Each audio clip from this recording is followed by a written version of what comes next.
1926. Many decades before Japan would cement their footing in the horror genre, a small team of creatives gathered to experiment within the relatively new medium of film.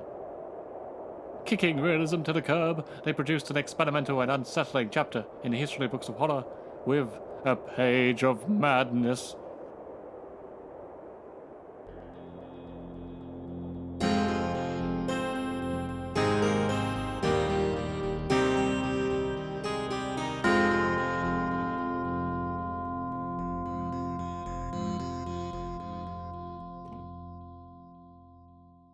A Page of Madness is appropriately insane. It follows a man who has recently started work as a janitor for a mental asylum. He mops the floors and wanders the halls, observing the various inmates who suffer in their cages. But there is one resident in particular that he gravitates towards. Unbeknownst to his employers, colleagues, and everyone else, this is his wife. The janitor keeps watch over her and remains protective, untrusting of the doctors around her and fearing the more aggressive patients.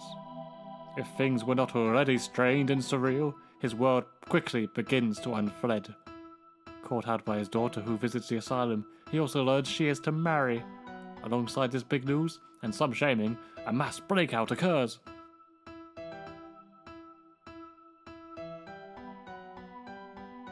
The events must prove too much for the janitor as he starts to slip into a variety of daydreams and fantasies.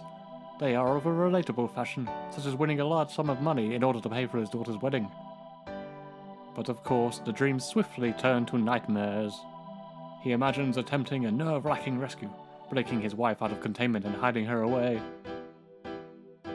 Darkly, he fantasizes about violence and murder.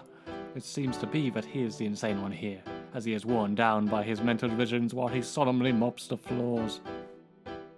The film can be compared with the modernist pictures releasing from Europe around the same time, sharing common factors such as the emphasis on dream and fantasy, eerily painted sets, ambiguous endings, and the general theme of madness itself. Even today, the threat of mental illness befalling oneself or a loved one is one of the greatest horrors of our lives. So a century ago, with less science and understanding, the horror must have felt so much more real. Mental illness is easily misunderstood and easily feared.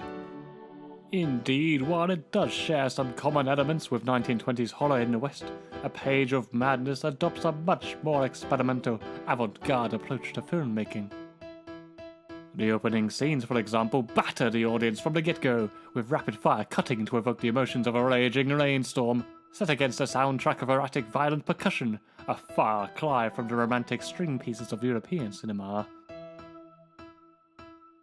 In typical avant-garde form, there is also a focus on dancing. A young female dancer regularly appears throughout the film, conveying feelings of insanity and turmoil through her wild movements.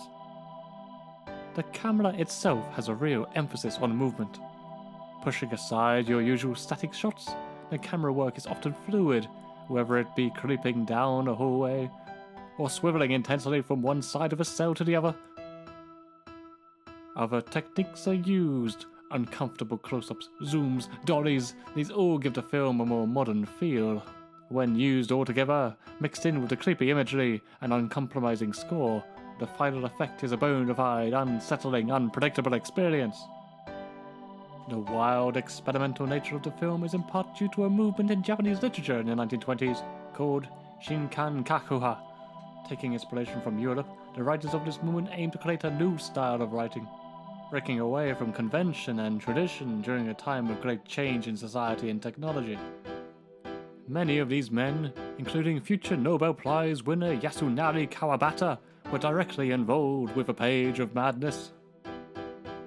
After being lost for several decades, a buried print was discovered by the director in the early 1970s, and it was restored as best as possible, so we are lucky to still be able to experience this strange and unique film today. With its reliance on an unnerving atmosphere, free from intertitles or exposition, it is not an easy watch. On first viewing, it reminded me of the later Japanese classic Tetsuo, the Iron Man, which also proved to be a disturbing but rewarding watch. This is strange and surreal cinema, and for its time, truly one of a kind.